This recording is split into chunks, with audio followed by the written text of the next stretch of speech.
भारत माता की, भारत माता की, भारत माता की, वंदे वंदे वंदे, वृंदावन बिहारी लाल की, कृष्ण कन्हैया की, जय श्री राम, जय जय श्री राम।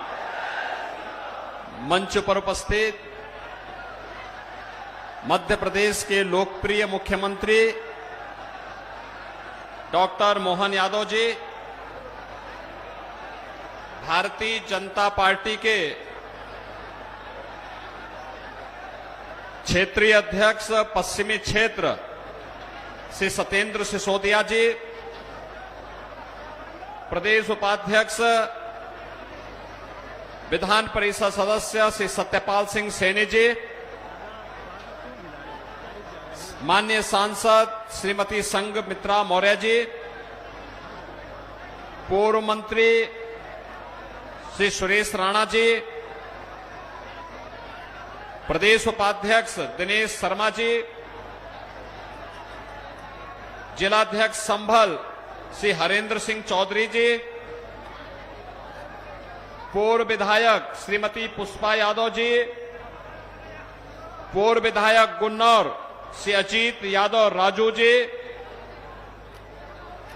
मान्य विधायकगण श्री महेश गुप्ता जी, जिलाध्यक्ष बदायूं श्री राजीव गुप्ता जी और भारतीय जनता पार्टी के बदायूं लोकसभा सीट पर हमारे लोकप्रिय प्रत्याशी श्री दुर्विजय सिंह साक्य जी, गुन्नौर और बदायूं लोकसभा क्षेत्र से जुड़े हुए मेरे सभी उपस्थित बहनों और भाइयों,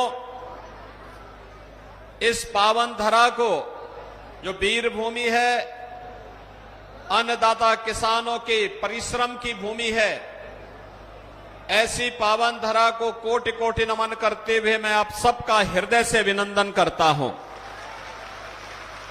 बहनों और भाइयों, लोकसभा चुनाव 2024 तीसरे चरण के चुनाव की दिशा से आप सब कमर कसकर के तैयार हैं। आपका उत्साह इस बात का साक्षी है और आपका आह्वान करने के लिए इसीलिए मैं यहां पर आया हूं।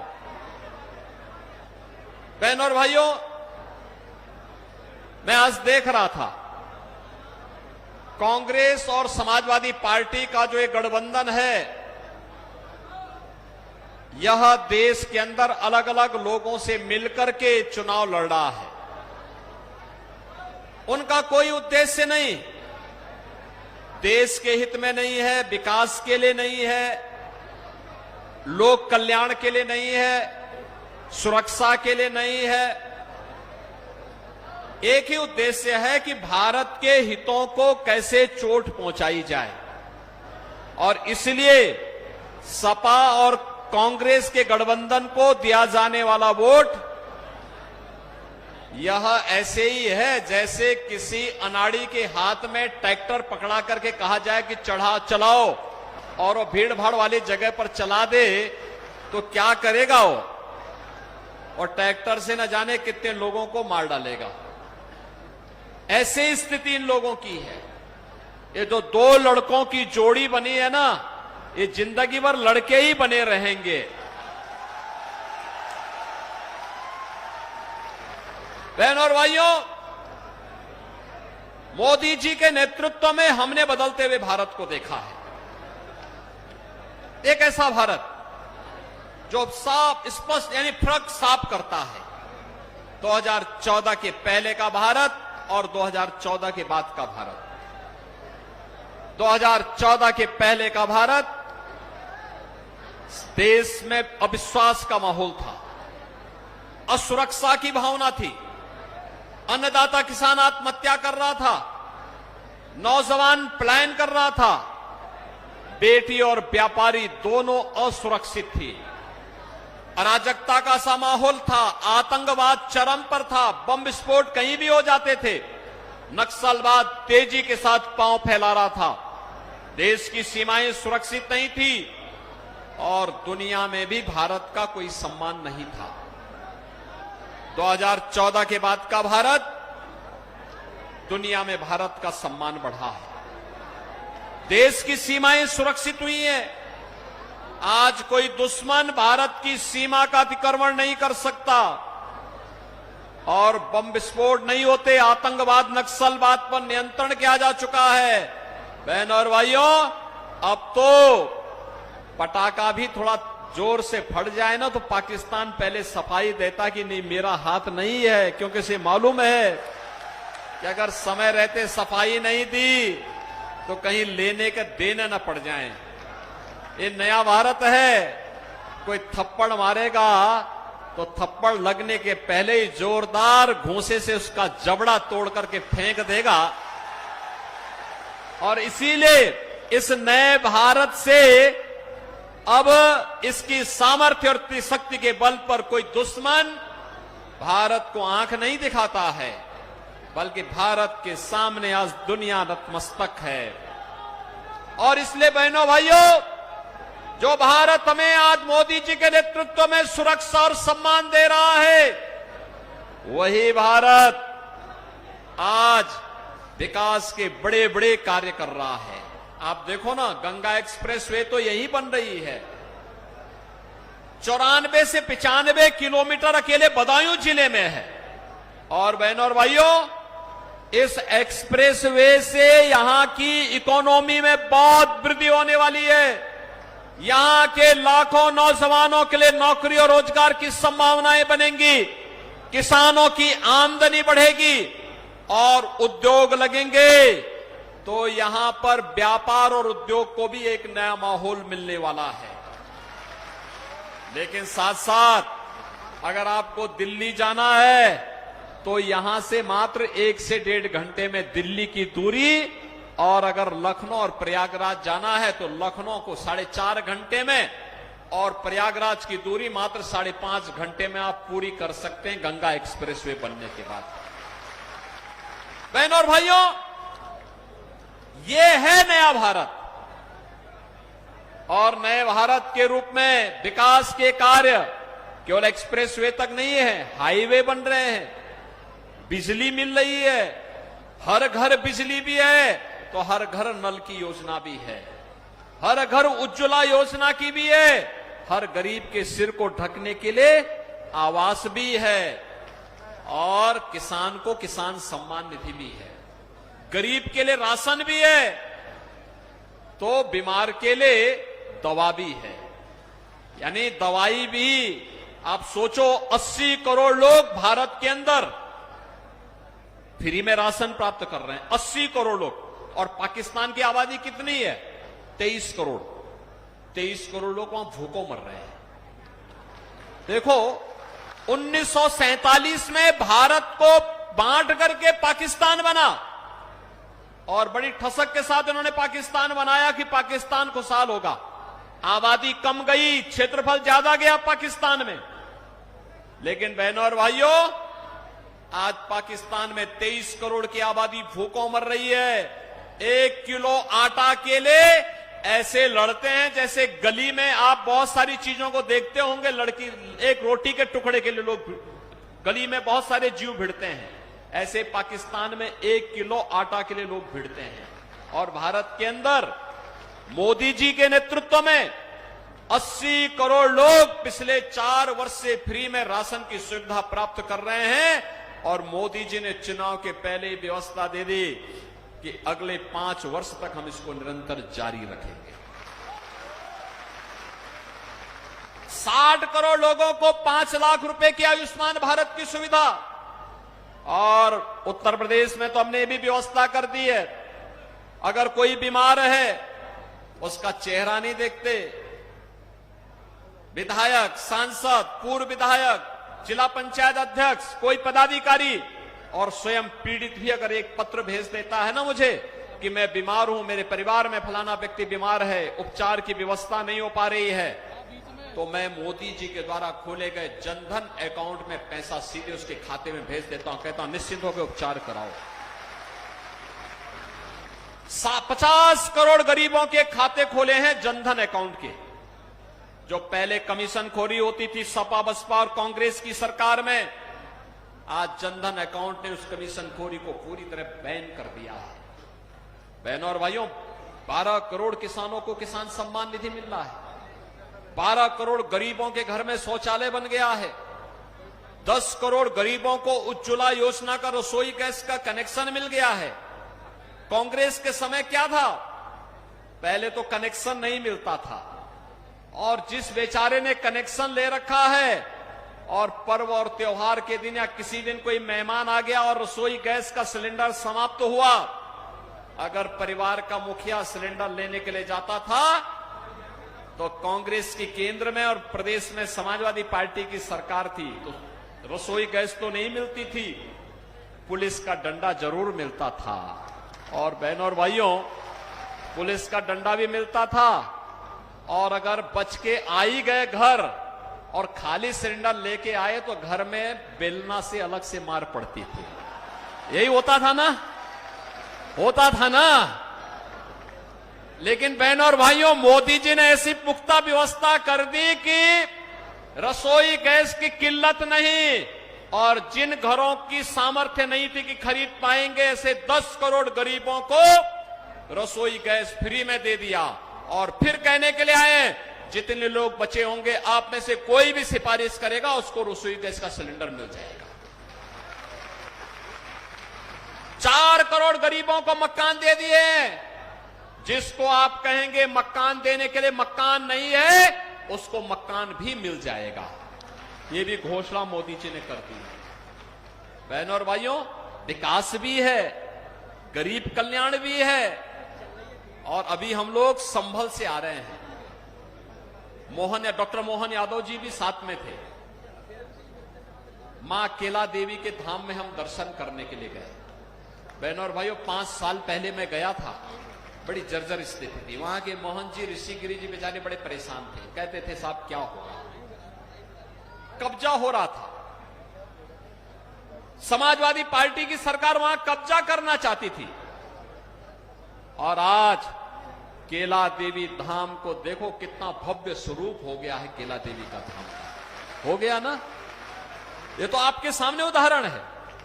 आप में से बहुत सारे लोग अयोध्या नहीं जा पाए होंगे, लेकिन केला देवी धाम में जाइए। कितने लोग अयोध्या गए? अरे काफी लोगों ने दर्शन कर लिया है। लेकिन मैं बोलूंगा, दुर्गजय साक्य से और राजू यादव से कहूंगा कि चुनाव के बाद एक बार इनको दर्शन करवाने अयोध्या लोग जरूर जाइए। बहनों और भाइयों, यही फर्क है, यही फर्क है। समाजवादी पार्टी का सेफई परिवार आता था तो क्या कहता था कि परिंदा पर भी नहीं मार सकता, और आज अयोध्या में भगवान राम फिर से 500 वर्षों के बाद विराजमान हो गए। कांग्रेस कहती थी राम हुए ही नहीं। कांग्रेस क्या कहती थी? राम हुए ही नहीं। और आज कहते हैं कांग्रेस के लोग कि राम तो सबके हैं। देखो, ये दोहरा चरित्र है इन लोगों का। यानी वोट के लिए क्या कुछ पाप नहीं कर सकते। राम मंदिर का निर्माण हो या काशी विश्वनाथ धाम, केला मंदिर का धाम हो या विंध्यवासिनी धाम, ये काम केवल बीजेपी कर सकती है, बीजेपी। और बहनों और भाइयों, देखो, राम मंदिर का निर्माण भी हो गया और बड़े बड़े माफिया और गुंडों का राम नाम सत्य भी हो गया है। हो गया ना, होना चाहिए था ना। और इसीलिए हम लोग आए हैं। बहनों और भाइयों, देखो, अरे कुछ बच्चे हैं, वो भी होगा ना धीरे धीरे करके। ये सारी चीजें एक साथ होनी है, क्योंकि हम तो वृंदावन बिहारी लाल के भक्त हैं। और वृंदावन बिहारी लाल ने क्या कहा था? परित्राणाय साधूनाम विनाशाय च दुष्कृताम। उन्होंने एक ही बात कही थी, सज्जन लोगों का हम संरक्षण करेंगे और दुर्जन लोगों को उनका सही ठिकाने पर भेजने का काम भी करेंगे। और बहनों और भाइयों, आज यही हो रहा है। नया भारत, आज पाकिस्तान भी थर-थर कांपता है, कहता है कि उसके यहां जो मोस्ट वांटेड आतंकवादी थे सब एक एक करके मारे जा रहे हैं, एक एक करके मारे जा रहे हैं। पाकिस्तान भयभीत है, कहां छुपे अब? यह ताकत है, भारत की 140 करोड़ लोगों की ताकत है, और इस ताकत के प्रतीक है देश के यशस्वी प्रधानमंत्री श्री नरेंद्र मोदी जी। आज कहीं आतंकी घटना नहीं घटित हो सकती, तो नहीं तो कांग्रेस के समय में विस्फोट होते थे, आतंकी विस्फोट होते थे, और कांग्रेस के लोग कहते थे अरे साहब सीमा पार से आतंकवाद आ गया। अबे सीमा पार से आ गया तो आपके पास भी तो बहुत कुछ है, भेजो वहां पे। हिम्मत चाहिए थी लड़ने के लिए, वह हिम्मत मोदी जी ने दिखाई एयर स्ट्राइक और सर्जिकल स्ट्राइक के माध्यम से। आज पाकिस्तान भी दुम दबा करके चुप रहता है और भारत के लोग सुरक्षित हैं। बहनों और भाइयों, जब माहौल सुरक्षित होता है तो समृद्धि का मार्ग भी बनता है। लेकिन सबसे खतरनाक बात क्या है? आपने आज के समाचार पत्रों को थोड़ा आप पढ़िए। राहुल गांधी के लिए पाकिस्तान समर्थन कर रहा है, यानी इंडी गठबंधन कांग्रेस और सपा को पाकिस्तान समर्थन कर रहा है। जिसको पाकिस्तान समर्थन करेगा, क्या आप उसको समर्थन करेंगे क्या? और जो पाकिस्तान जिसको समर्थन कर रहा होगा, क्या वो आपका हितैषी होगा क्या? क्या पाकिस्तान भारत का हितैषी है क्या? तो क्या आप उसको समर्थन करेंगे? और बहनों और भाइयों, कितना खतरनाक बात इन्होंने कही है। अपने घोषणा पत्र में कांग्रेस और इंडी गठबंधन क्या कहता है? कहता है अल्पसंख्यकों की रुचि के अनुसार खान पान की स्वतंत्रता देंगे। मैं एक बात पूछना चाहता हूं, बहनों और भाइयों, मैं एक बात पूछना चाहता हूं, ऐसा कौन सा खान पान है जिसको बहुसंख्यक समाज नापसंद करता है, अल्पसंख्यक समाज पसंद करता है? कौन सा ऐसा है? क्या रोटी आप खाते हैं, क्या वो रोटी नहीं खाते? चावल आप खाते हैं, क्या चावल वो नहीं खाते? आप जो भी टोस्ट लेते होंगे, पकौड़ी खाते होंगे, छोला खाते होंगे, या फिर जो भी खाते होंगे वह भी खाता है। लेकिन एक चीज में हम सब में विभेद है। हम कहते हैं हम गौ माता को सभी देवताओं का वास मानते, उसकी पूजा करते हैं, और शरारतन कुछ लोग गौ माता की हत्या करके गौ मांस खाते हैं। यही अंतर है। यानी कांग्रेस का घोषणा पत्र क्या बोल रहा है? कह रहा है हम गौ हत्या को प्रश्रय देंगे। क्या आप गौ हत्यारों को प्रश्रय देने देंगे क्या? गौ हत्या होने देंगे क्या? क्या नरक के द्वार खोलेंगे क्या? और कांग्रेस के इस पाप में भागीदार बनेंगे क्या? समाजवादी पार्टी के इस पाप में भागीदार बनेंगे क्या? इस पाप में भागीदार बनने के लिए नहीं आए हैं हम लोग। आपने देखा होगा 17 में हमारी सरकार बनी, मैंने पहला ऑर्डर पास किया। सबसे पहला ऑर्डर था, मैंने कहा था गौ माता की रक्षा होगी, हर हाल में रक्षा होगी, और हमने इलीगल स्लॉटर हाउसेस सब बंद करवा दिए। इसके बाद गोवंश बढ़ा। पहले तो घर घर से चोरी करके गाय और भैंस लेके चले जाते थे, अब किसी की हिम्मत नहीं कोई गाय भैंस किसी के यहां खोल करके लेके चली जाए। बहनों और भाइयों, अब हमने फिर व्यवस्था की, हम निराश्रित गौ आश्रय स्थल चलाएंगे। 11 लाख गोवंश इस समय सरकार उसका भरण पोषण कर रही है, और आने वाले समय में इसका विस्तार भी सरकार करने जा रही है। मैं आपको आश्वस्त करता हूं, कृष्ण कन्हैया के धाम में, उनके देश में, राम और कृष्ण के देश में गौ हत्या को हम कतई नहीं होने देंगे, कतई नहीं होने देंगे। और गौ हत्यारों को किसी भी दिशा में आपकी आस्था के साथ खिलवाड़ नहीं करने देंगे। और इसीलिए मैं आया हूं आपसे कहने के लिए कि बहनों और भाइयों, हमारे पूर्वज, हमारे संस्कार, हमारी संस्कृति गाय को तो मानती है, सर्वे देवा स्थिता देहे सर्वदेव मही ही गो, यानी गौ, सभी देवी देवताओं को गौ माता में हम मानते हैं। और तब ये कांग्रेस के लोग, सपा के लोग क्या पाप करने जा रहे हैं? इनसे कुछ उम्मीद करते हैं क्या? ये सुरक्षा नहीं दे सकते, ये आपको सम्मान नहीं दे सकते, ये लोग देश के में विकास नहीं करा सकते, ये भ्रष्टाचार को नियंत्रित नहीं करा सकते, अन्नदाता किसानों का सम्मान नहीं कर सकते, नौजवान को रोजगार नहीं दे सकते, आपकी आस्था का भी सम्मान नहीं कर सकते। और उल्टे आज क्या कह रहे हैं? कह रहे हैं कि पिछड़ी जाति को मिलने वाले 27% आरक्षण को अब ये काट करके मुसलमानों को देना चाहते हैं। क्या आपको स्वीकार है? क्या अपना हिस्सा उनको देंगे? क्या अनुसूचित जाति के लोगों के आरक्षण को भी अब काटने जा रहे हैं?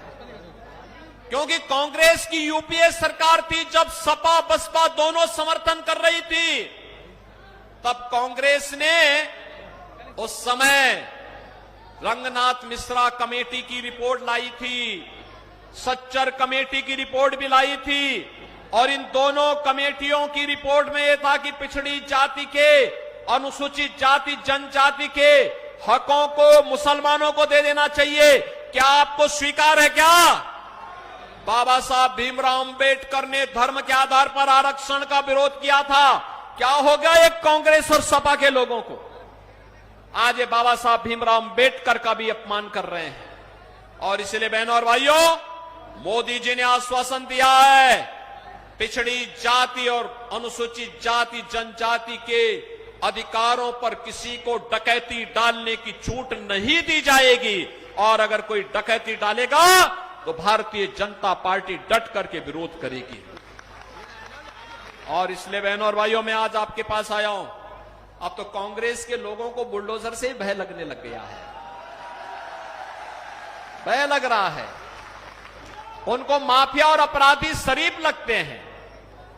इस समाजवादी पार्टी के लोगों को तो आप देख रहे होंगे क्या कर रहे हैं। एक ही परिवार के सभी लोग, यानी कोई अजीत यादव नहीं मिला उनको, कोई नहीं मिला।